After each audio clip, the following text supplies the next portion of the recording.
Kolkata BJP সদর দফতরে শ্রমিক ভট্টাচার্য একটি প্রেস কনফারেন্স করেন। রাজ্যের সম্প্রতি একাধিক ঘটনা নিয়ে নিজের মূল্যবান বক্তব্য রাখলেন এবং আরজিকর ঘটনায় সঞ্জয় রায় একাই দোষী সাব্যস্ত হওয়া নিয়ে তিনি বলেন, দেখুন, কোনো অভিযুক্ত যখন কোনো কথা বলেন তার সমস্ত কথা যে বিবেচ্য হয় বা সমস্ত কথাকে কেউ গ্রহণ করে, বিষয়টা এরকম হয় না। কিন্তু পশ্চিমবঙ্গের জনমনে এটা প্রতিষ্ঠিত এবং আপনিও এটা বিশ্বাস করেন যে একা সঞ্জয় রায়ের পক্ষে এত বড় কাণ্ড ঘটানো সম্ভব ছিল না।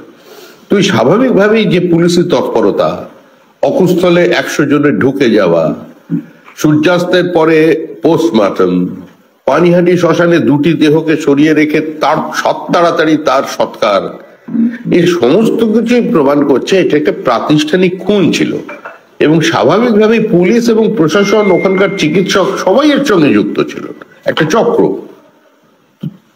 তখন যেহেতু সঞ্জয় রায় একজন আইপিএস অফিসারের কথা বলছে, তার থেকে তো এটা জানা উচিত, মানুষেরও জানা উচিত যে আইপিএস অফিসার কে। এটাও আলোচনার একটা বিষয়। শুধু খেলার মাঠে আলোচনা হবে, গলিতে আলোচনা হবে, সংবাদ মাধ্যমে হবে না, কিংবা আদালতে হবে না, বিষয়টা তো এরকম নয়। সেই আইপিএস এর নামটা জানতে এই মুহূর্তে কিন্তু সকলেই আগ্রহী। উত্তরপ্রদেশের স্টাইলে এনকাউন্টার পশ্চিমবঙ্গ পুলিশের, খতম দুষ্কৃতী সাজ্জাক আলম। এই বিষয়ে শ্রমিক ভট্টাচার্য বলেন, ওটা বহুদিন পরে একটা এনকাউন্টার করে কাউকে মেরেছে, কারণ পুলিশের মধ্যেও বিদ্রোহ দেখা দিচ্ছে।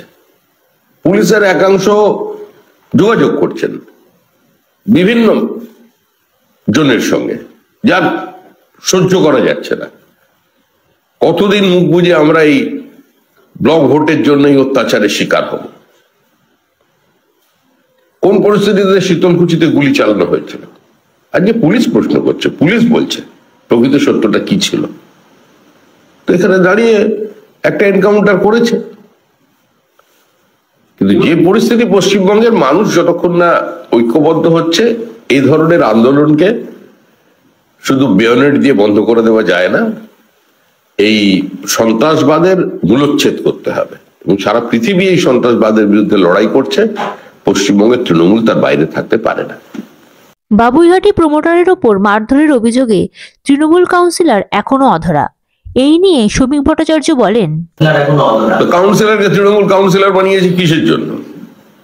75-25-এর হিসাবটা ঠিক রাখার জন্য, এলাকায় দখলদারির জন্য, সমস্ত প্রমোটারের ওপর নজরদারির জন্য এবং প্রমোটারের ওপরে তার কর্তৃত্ব প্রতিষ্ঠার জন্য। তো সেটা পার্টির যে কর্মসূচি, সেটা পালন করতে গিয়েই তাকে প্রমোটারকে মারতে হয়েছে।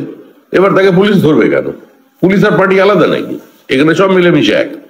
সেফ আলী খানের হামলাকারী বাংলাদেশি, রবিবার মুম্বাই পুলিশের হাতে গ্রেফতার সারিফুল ইসলাম। এই নিয়ে শ্রমিক ভট্টাচার্য বলেন, ওটা বারাসাতের মধ্যমগ্রামে চলে যান, এরকম অনেক বিজয় দাসকে খুঁজে পাবেন। শিউলি অঞ্চলে চলে যান, শিউলি অঞ্চলের যিনি এসআই আছেন, স্কুলের যিনি দেখেন পুরো তদারকি করেন, তিনি কিভাবে একটার পর একটা স্কুলের নাম বদল করে বাধ্য করছেন ওখানকার হেডমিস্ট্রেসদের, ওখানকার টিচারদের, যে হেডমাস্টার মশাইদের, যে সেখানে ভর্তি নেবার জন্য। এটা তৃণমূলের ব্লক ভোটের রাজনীতি সর্বনাশের দিকে নিয়ে যাচ্ছে পশ্চিমবঙ্গকে।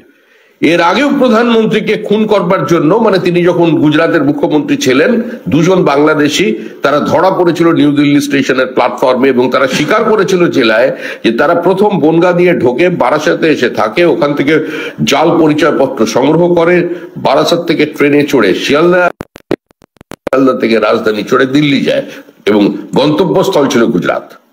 একটার পর একটা ঘটনার সঙ্গে পশ্চিমবঙ্গের নাম জড়াচ্ছে এই বাংলাদেশিদের কারণে।